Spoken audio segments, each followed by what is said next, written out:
seputar cacar monyet yang sekarang ini lagi rame ini di televisi ya, dibincangkan juga. Jadi Dok, tadi kita tanya ya Dok ya, cacar monyet adalah virus yang datang dari monyet. Fakta atau mitos tuh Dok? Iya. Mungkin saya mau meluruskan sedikit ya Pak Indra ya, mengenai penyebab dari cacar monyet ini. Monyet adalah virus, jadi monkeypox virus, bukan monkeypox virus, bukan Staphylococcus aureus tadi atau yang disebut dengan molluscum contagiosum. Itu adalah penyakit kulit yang disebabkan oleh bakteri.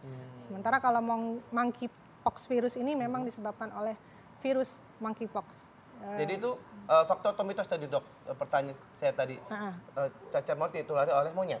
Ya, jadi kenapa monyet? Karena virus Tapi ini... itu fakta atau mitos tuh Dok? Fakta. Oh itu fakta, memang dari monyet ya Dok? Memang dari monyet. Oh baik-baik, itu kenapa monyet tuh Dok?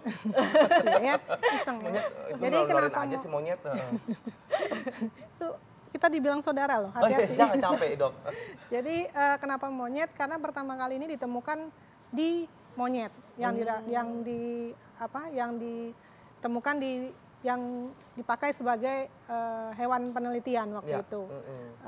Makanya cacar ini diderita oleh monyet. Oh, gitu. Tapi sebagai binatang yang inangnya tempat virus ini hidup, paling sering itu sebenarnya adalah di tikus malah. Oh gitu, jadi, malah di tikus sebenarnya. Di tikus. Dan binatang-binatang pengerat lainnya seperti tupai gitu, itu juga bisa. Dan memang monyet adalah salah satu juga sebagai inang dari tempat hidupnya virus ini. Nah Dok, banyak anggapan masyarakat yang beredar katanya cacar monyet dapat menyebabkan komplikasi penyakit. Fakta atau mitos? Fakta. Fakta. Jadi ada penyakit lain lagi bisa timbul ya Dok? Iya. Kenapa Dok? Maaf ya Dok ya, kita soalnya worried banget nih Dok, anak-anak kita khusus kita juga ya. Iya betul, karena kan kejadiannya di negara tetangga kita banget ya. Iya, betul, Dok. Dan pasti sering banget nih ke Singapura. Oh bukan lagi, itu kalau makan sarapan pagi itu di Singapura Dok. Alhamdulillah. Makan malam di Australia. Gitu, banyak Dok. duit. Silakan Dok, lanjut Dok. Jadi komplikasi sebenarnya ini ikutan dari, kalau misalkan penyakit ini tidak diobati, dia akan mengganggu sistem imun tubuh kita, sehingga bisa menimbulkan berbagai macam komplikasi. Komplikasinya cukup berat, bisa mengganggu di saluran pernafasan, pneumonia misalkan, bisa menyebabkan infeksi seluruh tubuh, sepsis, atau infeksi radang otak, encephalitis, bahkan di mata bisa menyebabkan kebutaan. Ya Allah. Dan kalau tidak ditangani dengan baik, malah bisa menyebabkan kematian. Oh gitu. Baik, jadi bisa menyebabkan kematian ya Dok ya. Nah, ini cacar monyet berbeda dengan penyakit herpes, itu fakta atau mitos Dok? Fakta. Fakta ya, jadi beda banget ya Dok dengan herpes ya Dok? Beda banget, karena mereka mempunyai kita sebutnya keluarga ya. Oh, walaupun keluarga saya ya, sama keluarga Mas Indra tentu beda. Betul. Ya kan? Nah, begitu juga dengan Dr. Nisa ya. Iya kan? betul. Mungkin saya yang nggak mau Mas Indranya yang monkey, saya herpesnya ya. Dokter gemes ya aku deh. Gitu. Jadi mereka mempunyai keluarga ada yang namanya taksonomi di virus itu. Mereka berasal dari keluarga yang berbeda. Oh gitu. Jadi, dan ada berbagai macam perbedaan juga. Baik itu dari gejala klinis, kemudian patofisiologi perjalanan penyakit, kemudian tata laksananya juga berbeda. Oh baik. Oke, nah Dok, banyak masyarakat yang beranggapan katanya cacar monyet ini berbeda dengan cacar air. Nah ini fakta atau mitos? Ya, tadi adanya adalah fakta. Cacar air itu sekeluarga dengan herpes virus, herpes zoster. Jadi sebelum terkena herpes itu kan kita bilang sebagai cacar api ya. Cacar api itu berasal dari cacar air dulu nih. Cacar air yang sembuh dan dia sembunyi di dalam persarafan kita, dia akan timbul sebagai cacar api. Mereka satu keluarga gitu. Tapi kalau cacar monyet dia berbeda keluarga, berbeda genus, berbeda famili. gitu. Jadi Baik. yang sama dengan cacar monyet ini adalah cacar dulu nih yang kita sebut sebagai smallpox. Kita sebutnya cacar, ini ibunya cacar mungkin ya, karena memang nggak ada nama lain, dia cacar.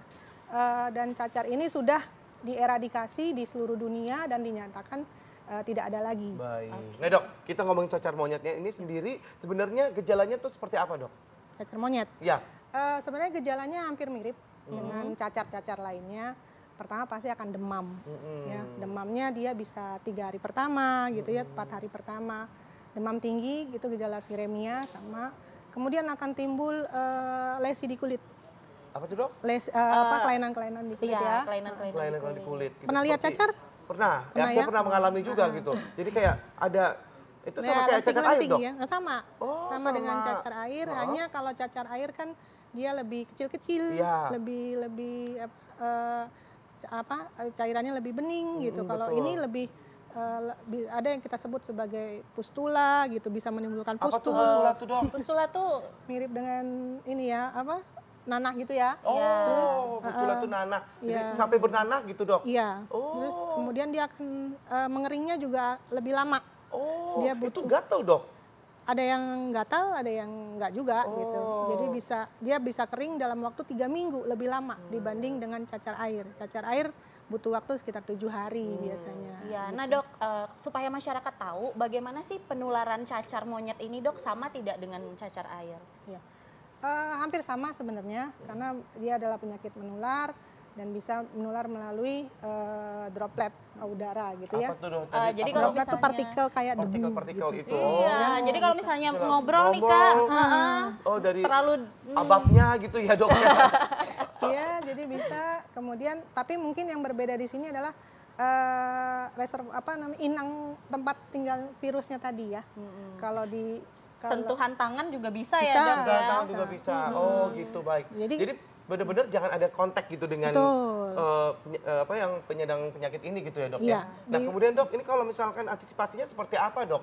Kalau supaya terhindar dari cacar monyet ini? Ini pertanyaan penting sih Ya, sebenarnya betul. karena memang apapun penyakit yang ada di luar sana, kita harus menjaga kebersihan diri kita. Nah, itu dia. Personal hygiene ya. Ya.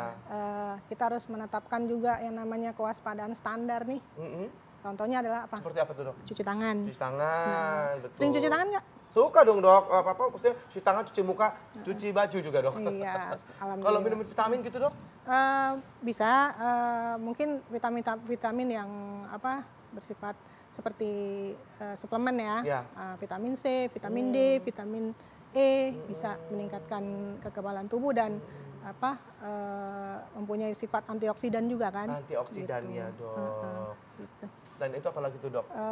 Mungkin kalau misalkan ada kasus ya kita juga kan harus waspada nih karena dekat sekali ya. Betul. Kalau nggak salah tadi beritanya malah yang 22 orang yang di karantina di NCID-nya Singapura, pusat sentral infeksi disease-nya itu sudah menyatakan bahwa positif nih. Kemungkinan besar kalau 22 orang ini positif berarti Singapura KLB. Outbreak ya. Kejadian luar biasa. Kejadian luar biasa. Ya, dok, ya. Mungkin ini harus kita antisipasi benar nih. Kalau kita memang kalau bisa tundalah untuk ke sana atau kalau memang harus ya kita menjaga kewaspadaan standar terhadap kesehatan diri kita. Baik. Memakai masker misalkan ya kan. Nah ini dok, kalau misalnya ini dok kalau lagi gatel gitu dok, itu misalnya ya kita terkena cacar gitu, itu hanya pakai bedak aja atau boleh digaruk atau gimana sih dok sebenarnya kalau lagi terkena itu dok cacar? Rata-rata cacar, apalagi cacar air tuh gatel ya. betul. Awal-awal setelah demam itu. Mengenai cacar monyet juga sih dok ini. Iya, pada saat itu. itu setelah lesi kulitnya kelainan di kulitnya muncul biasanya gatal ya. Kita sering menggaruk, itu akan menyebabkan iritasi tentunya kan. Kalau kita sering garuk, apalagi kuku kita juga kan banyak mengandung kuman ya. Nah, ada beberapa cara memang untuk mengurangi rasa gatal ini. Biasanya dokter nih akan berikan obat yang untuk mengurangi anti gatal, seperti antihistamin maksudnya. Baik, dok. Kemudian kita bisa berikan lotion yang mengandung mentol, kalamin gitu ya. Kemudian salah satunya lagi mungkin yang sering masyarakat pakai yang kenal adalah bedak ya. Bedak itu boleh ya dok ya? Bedak salisil. Boleh ya. Oke, baik dok.